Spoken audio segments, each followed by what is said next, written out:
स्वागत है आप सभी का आपके अपने YouTube चैनल प्रतिष्ठा एकेडमी पर। दोस्तों मैं आशीष सर आप सबका स्वागत करता हूं। जैसा कि आप सभी देख रहे हैं कि हम सब SD यादव से LCM और SCF स्टडी कर रहे हैं और आज हम सब क्वेश्चन नंबर 24 से स्टडी करने वाले हैं। तो सभी लोग वीडियो को एक बार शेयर कर दीजिए, लाइक कर दीजिए और अगर चैनल पर न्यू है तो चैनल को सब्सक्राइब कर लीजिए। चलिए देखते हैं क्वेश्चन नंबर 24 क्या है। देखिए क्वेश्चन नंबर 24, निम्न में से वह सबसे छोटी संख्या कौन सी है जो 10 तक और 10 सहित सभी धन पूर्णांकों द्वारा विभाज्य हो। हमेशा याद रखना जो सभी धन पूर्णांकों से विभाज्य होती है वह संख्या एलसीएम होती है। ठीक है, और कह रहा छोटी से छोटी, मतलब इसका मतलब हमें क्या निकालना, एलसीएम। जब छोटी से छोटी कहता है और सभी से विभाज्य हो तो हमेशा एलसीएम निकालना होता है। अब एलसीएम हम किसका निकालें भाई, यहाँ पर कह रहा है जो 10 तक, मतलब हमें एलसीएम किसका निकालना, 1 2 3 4 5 6 7 8 9 और 10। क्यों भाई, कह रहा है 10 तक और 10 सहित, मतलब 10 को भी साथ में लेना है, सभी धन पूर्णांकों द्वारा विभाज्य, मतलब हमें इन सभी संख्याओं का एक ऐसी वैल्यू निकालनी है जिसमें सबका भाग चला जाए तो ऐसी वैल्यू क्या होती है, ऐसी वैल्यू होती है एलसीएम। और एलसीएम की ट्रिक मैंने आप सबको बताई है, अगर नहीं देखा है आप लोगों ने तो वीडियो के डिस्क्रिप्शन में मैं लिंक दे दूंगा, आप सभी देख लीजिएगा और एलसीएम आसानी से निकाल सकते हो। तो इसका एलसीएम कितना होगा भाई, 25 20, केवल एलसीएम निकालना है और यही आपका आंसर होगा। ठीक है, सभी को समझ में आया भाई कैसे हम क्वेश्चन को करते हैं। इस तरह से आप आंसर तक पहुंच सकते हैं। चलते हैं नेक्स्ट क्वेश्चन की ओर। तो देखिए क्वेश्चन नंबर 25 क्या है, वह न्यूनतम धन पूर्णांक कौन सा है जो पूर्ण वर्ग हो और 21 36 66 में से प्रत्येक के द्वारा विभाज्य हो। देखो जब भी पूर्ण वर्ग की बात करता है तो हम हमेशा फैक्टर करेंगे। ठीक है, पूर्ण वर्ग की जब भी बात करेगा, क्योंकि पूर्ण वर्ग में हमें जोड़े चाहिए होते हैं, तो हम किसके फैक्टर करेंगे भाई, 21 के, 36 के और 66 के। देखो सबसे पहले 2 से काटेंगे, 21 ऐसे ही आ जाएगा, 36 में 18 आएगा। ठीक है, 2 से काटेंगे भाई, 18 आ गया और ये 33 आ गया। फिर से हम 2 से काटेंगे, 21 ऐसे ही आया, 2 9 18 और 33 भी ऐसे ही आ जाएगा। अब हम देख रहे हैं कि 3 से कटेगा, 3 7 21, 3 त्रिका 9 और 3 एकम 3 एकम, अभी भी ये 3 से कट जाएगा। देखो ज़रा 7 ऐसे ही आ जाएगा, है ना, और 3 एकम 3 11। अब यहाँ क्या फैक्टर मिल रहा है भाई हमको, 7 और 11 का। देखो 7 एक कम, लेकिन अभी 11 तो हमारे पास है, तो अगला फैक्टर हमें 11 का मिल रहा है। अब हम ये देखें कि इसका जोड़ा तो बन गया, इसका भी जोड़ा बन गया, लेकिन 7 और 11 का नहीं है। तो जिसका जोड़ा नहीं होगा वो हम खुद से बना लेंगे। तो हम गुणा करेंगे, देखो किसका किसका गुणा करेंगे, 2 का गुणा 2 गुणा 3 गुणा 3 गुणा, ये 3 है बेटा, और गुणा 7 गुणा अपनी तरफ से 7 कर लेंगे और गुणा 11 और गुणा 11 अपनी ओर से। ठीक है, इतना हम लिख लेंगे। जब हम सबका गुणा करेंगे, सभी का गुणा करेंगे तो क्या आ जाएगा आंसर हमारा, 21 34 44, और यही हमारा आंसर होगा, यही वो पूर्ण वर्ग संख्या होगी। ठीक है, ऑप्शन नंबर ए सही हो जाएगा आपका। नेक्स्ट क्वेश्चन देखते हैं। देखिए नेक्स्ट क्वेश्चन क्या है, 2 असहभाज्य संख्याओं का गुणनफल 117 है तो उनका लासा क्या होगा। आपको मालूम है कि लासा गुणा मासा, आपको मालूम है बराबर क्या होता है, पहली संख्या इनटू दूसरी संख्या। ठीक, तो मतलब दोनों संख्याओं का गुणा होता है ना, इन्होंने दोनों संख्याओं का गुणा दे रखा है 117। ठीक है, अब आप कहोगे सर मासा क्या होगा, मासा 1 होगा। हमेशा याद रखना जब भी सहअभाज्य संख्याएं होंगे उनका मासा हमेशा 1 ही होता है। मैं कह दूं यहाँ पर 1 2 ले लो और 1 3 ले लो, ये भी तो अभाज्य संख्याएं हैं, इनका मासा क्या होगा, 1 ही तो होगा कि नहीं होगा। तो इसी वजह से मासा हमेशा सहअभाज्य संख्याओं का क्या होगा, 1 होगा। चीज़ें क्लियर हो रही हैं। ठीक है। अब हमें कह रहा है लासा बताओ, तो अगर मासा एक है और लासा बताना, तो एक का भाग दोगे तो वही तो आ जाएगा 117, तो लासा भी इसका क्या होगा 117 होगा, तो आंसर नंबर ए सही होगा। ठीक है, अब देखते हैं नेक्स्ट क्वेश्चन। क्लास अगर अच्छी लगे तो लाइक और शेयर बनता है भाई। देखिए क्वेश्चन नंबर 27 क्या है, कह रहा है यदि 9वीं कक्षा के छात्रों की 6, 8, 12 और 16 की पंक्तियां बनाई जाती हैं, ठीक है, तो कोई भी छात्र छूटता नहीं है ना। तदनुसार उस कक्षा में छात्रों की कुल संभावित संख्या कितनी है। अब ये देखिए, अगर 6, 8, 12 या 16 की पंक्तियां बनाई जाती तो कोई भी छात्र छूटता नहीं है। इसका मतलब ये वो संख्या होगी, एक वो वैल्यू होगी जिसमें सबका भाग जाएगा, मतलब ये एलसीएम होगा। क्लियर भाई, मैंने क्या कहा, एलसीएम एक ऐसी संख्या होती है जिसमें सबका भाग जाता है, तो ये एलसीएम होगा।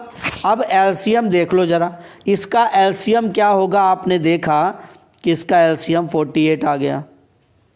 अब आपने देखा भाई यहाँ कहीं ऑप्शन में ना ये है, ना यहाँ है, ना यहाँ है, ना यहाँ है, 48 कहीं नहीं है, तो इसका कोई आगे का गुणांक होगा।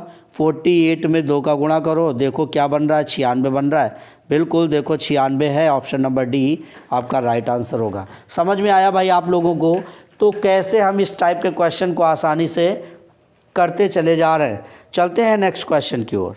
देखिए क्वेश्चन नंबर 28 क्या है, कह रहा वह न्यूनतम संख्या जिसे 36, 48, 112 द्वारा विभाजित किया जाए तो शेष ना बचे। इसका मतलब है कि जब 36, 48 और 112 से विभाजित करें तो पूरा पूरा भाग चला जाए, तो ऐसी संख्या तो भाई एलसीएम होती है ना। तो हमें क्या करना है, एलसीएम निकालना है, और इसका एलसीएम जब आप निकालोगे तो क्या होगा, 1008 होगा इसका एलसीएम। चीज़ें क्लियर हो रही होंगी। चलते हैं नेक्स्ट क्वेश्चन की ओर। देखिए ज़रा नेक्स्ट क्वेश्चन क्या है, क्वेश्चन नंबर 29, 3 से और अगली 2 अभाज्य संख्याओं से विभाज्य लघुत्तम पूर्णांक है, मतलब लघुत्तम पूर्णांक एलसीएम निकालना है। और 3 से, देखो 3 से और अगली 2 अभाज्य संख्या है, तो 3 के बाद अगली अभाज्य संख्या 5 होती है और नेक्स्ट 7 होती है। और कह रहे हैं संख्याओं से विभाज्य, तो विभाज्य मतलब इन सारी संख्याओं का भाग चला जाए, कहने का मतलब है एलसीएम। एलसीएम क्या आएगा, 5 × 15 = 105, एलसीएम आ गया 105। ऑप्शन नंबर डी सही हो गया इसका। समझ में आ गया आप लोगों को। चलते हैं नेक्स्ट क्वेश्चन की ओर। देखिए नेक्स्ट क्वेश्चन क्या है, क्वेश्चन नंबर 30 कह रहा है 34, 36 और 40 का लासा क्या होगा, मतलब लघुत्तम समापवर्त निकालिए। देखिए 34, 36, 40 का, तो यहाँ आप इस क्वेश्चन का सीधे से उसने बोल दिया है कि लघुत्तम समापवर्त निकालिए, तो आप आसानी से कर सकते हो 24, 36, 40। ठीक है, इसका एलसीएम निकालना है आपको, तो एलसीएम कितना आ रहा है भाई, तीनों का 360 आंसर। ठीक है, समझ में आ गया भाई आप लोगों को। चलते हैं नेक्स्ट क्वेश्चन की ओर। देखिए ज़रा क्या है, क्वेश्चन नंबर 31 है, वह न्यूनतम संख्या जो 12, 15, 20 से विभाज्य हो वह पूर्ण वर्ग भी हो। पूर्ण वर्ग, जब भी पूर्ण वर्ग की बात करेगा हम क्या करेंगे भाई, फैक्टर करेंगे। 12 का, 15 का और 20 का हमें क्या चाहिए, हमें जोड़ा चाहिए। ठीक है, सभी के जोड़े चाहिए। 2 से काटेंगे, 2 छंगे 12, 15 ऐसे ही आ गया 10 बार। ठीक है, फिर से 2 से कटेगा, 2 तियाँ, ठीक है, 15 ऐसे ही आ गया, 2 पंचे। अब ज़रा देख लो, 3 से कटेगा, 3 एक काम 53, 15 और 5 ही आ गया। अब 5 से कट रहा सीधा सा।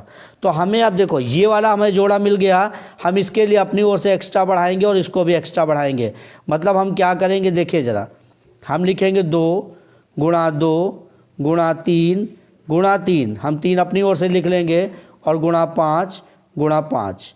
ठीक है, जब हम इसका गुणा करेंगे सबका तो क्या आ गया, 900, और यही हमारा आंसर हुआ, यही हमारा पूर्ण वर्ग बना, ऑप्शन नंबर बी। ठीक है, चलिए देखते हैं नेक्स्ट क्वेश्चन क्या है। देखिए क्लास अगर अच्छी लग रही है तो लाइक और शेयर करते जाइए। अगर क्लास में नए आए हैं तो चैनल को सब्सक्राइब कर लीजिए। देखिए नेक्स्ट क्वेश्चन क्या है। एक रेजिमेंट के सिपाहियों को 10, 15 और 20 की पंक्तियों में खड़े होकर पूर्ण वर्ग बनाने होते हैं तो सिपाहियों की न्यूनतम संख्या क्या होगी। फिर से वही पूर्ण वर्ग की बात आई, तो फिर से हमें फैक्टर करने हैं किसके, 10, 15 और 20। देखो 2 से काटेंगे, 2 पंचे 15 ऐसे ही आ जाएगा, 2 दाम, ठीक है। फिर से 2 से काटेंगे, 5 ऐसे ही आया, 15 भी, और 2 पंचे। अब ये किससे कटेगा भाई, 3 से। देखो 3 से 15 कट जाएगा, तो 5 तो ऐसे ही आ गया, 53, 15, 5। अब फिर से 5 आ गया, देखिए फिर से 5 आया, तो हम वही काम करेंगे। देखिए जिसका जोड़ा नहीं है उसका जोड़ा हम बनाएंगे। 3 का नहीं है तो 3 का बनाइए, 5 का नहीं है तो 5 का भी बनाइए, ठीक है। अब सबका गुणा कर लीजिए, ठीक है। तो सबका गुणा किया तो भाई क्या आया, सबका गुणा किया तो 900 आ गया।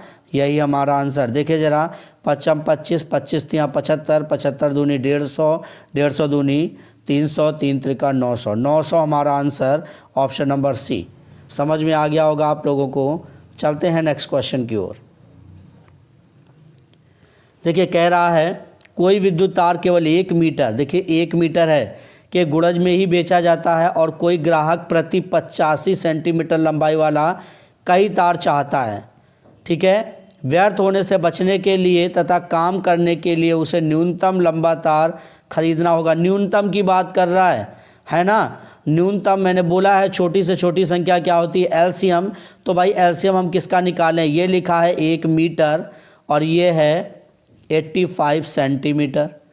तो अब आप ज़रा देख लो, अगर हम 1 मीटर को सेंटीमीटर में कन्वर्ट करें तो भाई 100 हो जाएगा और ये 85 है। देखो ज़रा, इन दोनों का हम एलसीएम निकाल सकते हैं। इन दोनों का हम एलसीएम निकालें तो क्या आएगा भाई, 1700 आया एलसीएम। और एलसीएम अगर 1700 आया है, देखो एलसीएम, और ये क्या है, सेंटीमीटर है। आंसर हमें मीटर में देना है, तो मीटर क्या होगा, 17, और यही हमारा आंसर होगा। क्यों भाई, 100 का भाग दे देंगे अगर हमें मीटर बनाना है, 2 जीरो से कैंसिल, 17 मीटर आंसर। तो इस तरह से आपने अपने क्वेश्चन को कंप्लीट किया और आज का सेशन यहीं पर कंप्लीट। हम लोग मिलेंगे नेक्स्ट डे और आगे के क्वेश्चन को सॉल्व करेंगे। अगर वीडियो अच्छी लगी है तो शेयर कर दीजिएगा, लाइक कर दीजिए, और अगर पहली बार चैनल से जुड़ रहे हैं तो चैनल को सब्सक्राइब करके बेल आइकन जरूर टच कीजिएगा, जिससे हर वीडियो का नोटिफिकेशन आप तक पहुंचता रहे।